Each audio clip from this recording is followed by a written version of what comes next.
Basta foglie gialle malate, stop! Oggi vediamo come risolvere definitivamente questo problema comunissimo in acidofile, limone, tantissime altre piante. Partiamo dal fatto che ci sono tantissimi motivi per cui una pianta può avere le foglie gialle. Parassiti, stress, carenze o molto altro. Ma oggi andiamo a vedere una delle cause più comuni, che causa questo tipico ingiallimento in cui la foglia è gialla ma ci sono le nervature che rimangono vere. Alla fine del video ti darò anche un consiglio per rendere la cura 5 volte più efficace. Ma qual è quindi la causa di questo tipico ingiallimento? Beh, è molto semplice, si tratta la maggior parte delle volte di una carenza dell'elemento indispensabile ferro. Il ferro serve alla pianta per produrre la clorofilla, che tutti sappiamo essere il pigmento che rende le foglie verdi, ma soprattutto che serve per la fotosintesi. E allora penserete, beh, è semplicissimo, perché non diamo del ferro alla nostra pianta? La situazione non è così semplice, perché il ferro è un microelemento che è biodisponibile solo a certi pH e solo in certe piante. Cosa intendo? Intendo che le piante si sono evolute per adattarsi a un terreno che è in un certo range di pH, di solito da neutro ad acido. Certe piante invece sono abituate a vivere proprio in pH molto acidi, e quando noi le mettiamo in un terriccio oppure gli diamo dell'acqua che ha un pH troppo elevato, loro non riescono più ad assorbire il ferro. Quindi il ferro c'è nel terreno, ma il pH impedisce il suo assorbimento. Quindi se noi piantiamo un mirtillo nello stesso vaso in cui un'altra pianta sta benissimo, lui potrebbe stare male perché non è che non c'è abbastanza ferro, ma il mirtillo non riesce proprio ad assorbire. Quindi noi come facciamo? Beh, la prima cosa è diagnosticare il problema, e come vi ho detto è molto semplice, perché rimangono le nervature verdi ma la foglia è gialla. Mentre invece se avete degli altri tipi di foglia completamente gialla e non avete le nervature, oppure avete delle caratteristiche proprio diverse,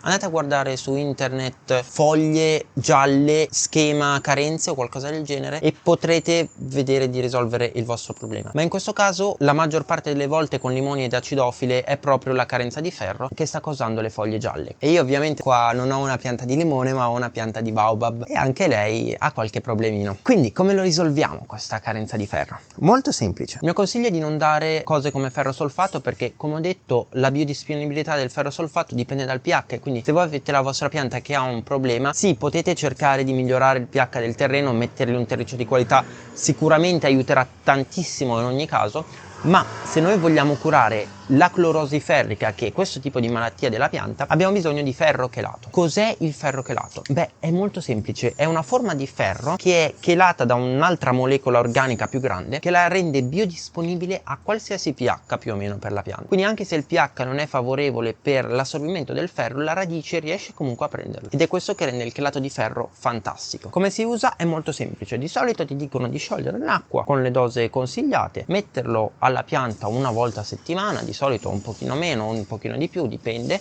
Leggete quello che c'è scritto sul prodotto, di solito è sempre giusto, e la vostra pianta dovrebbe stare meglio. Dico dovrebbe perché non succede sempre. Ogni tanto la pianta sta male e basta, e le foglie non stanno meglio. Quindi cosa fare? Arriva il mio trucco speciale. Se noi mettiamo il chelato di ferro alla pianta tramite l'acqua, lei ha bisogno di assorbirlo, di portarlo alle foglie, però c'è un metodo molto più efficace. Si tratta della concimazione foliare, ovvero quello che andiamo a fare è prendere il chelato di ferro, metterlo con delle dosi un po' minori, di solito la metà, un terzo, un quarto. Andate meno le mettete meglio è, provate piano piano con le dosi e poi al limite aumentate, e dandolo direttamente sulle foglie, sempre quando il sole non picchia, perché sennò rischiate di avere fitotossicità, l'elemento viene direttamente incorporato all'interno della foglia, e questo sarà molto più rapido nel curare il problema di foglie gialle dovuto a clorosi ferrica. Semplice, rapido, ma poche persone lo sanno. Ma c'è un altro motivo per cui le tue piante potrebbero avere le foglie gialle. Si tratta, come ho detto, del terriccio di bassa qualità. Se vuoi sapere cosa evitare nel terriccio e soprattutto come scegliere quello perfetto per tutte le tue piante, guarda il video che ti lascia a schermo. Noi ci vediamo lì.